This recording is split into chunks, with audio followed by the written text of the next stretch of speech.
people say, well, more people are dying from the vaccine than they are from COVID. So I know where they're getting that data Okay, from. so let's talk about that. So they're getting data from the vaccine adverse events system where you have VAERS, your reporting system.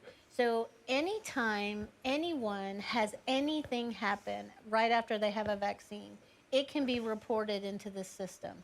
So if I get a shot, walk out and have a heart attack, someone can say, I'm going to report that into the system.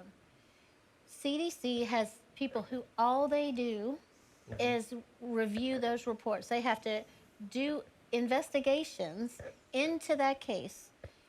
Of all of the, so there are thousands of cases that have been reported into the system as possible adverse events. Of all of those, there have been 3 in the state of Louisiana that possibly could be connected as deaths to a vaccine, to this vaccine. 3. And they don't have any true data linking it for sure. So they can't. But they can't necessarily completely rule it out. So they're counting those 3. All those other thousands of cases that have been reported have been ruled out. They've been investigated thoroughly by scientists who have said those don't count as that's not connected. Right.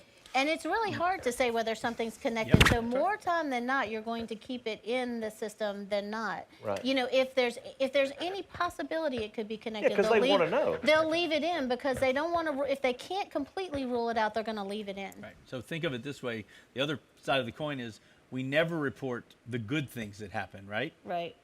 In that system. It's a system, right? Nobody's going to write in and say, I won the lottery this week. It must be because I got my vaccine, right? You know, nobody's going to, except in Louisiana where we do have a lottery for the vaccine. But the, you know, that system only is able to look at what people report, and it is inherently biased toward negative associations. It cannot. The best it can say is we cannot rule out an association. Okay. Right. And then some of that data also comes from there's a website called Open VAERS. That's where they're getting it from. And some of that data also comes from other countries that are using different vaccines that we have never approved in this country.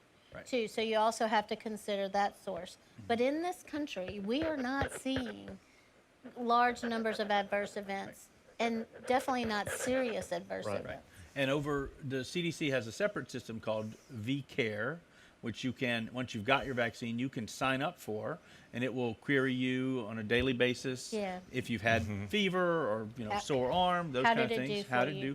And one of the things it asks is if you're pregnant.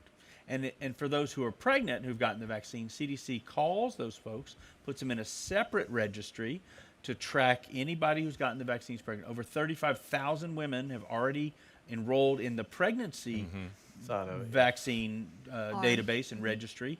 And again, not seeing anything that suggests that the vaccine is causing more different problems or anything unusual that is not happening already. We know, for instance, about 10% of all pregnancies end early in spontaneous abortion. We're not seeing that number change at all in those women who've gotten the vaccine.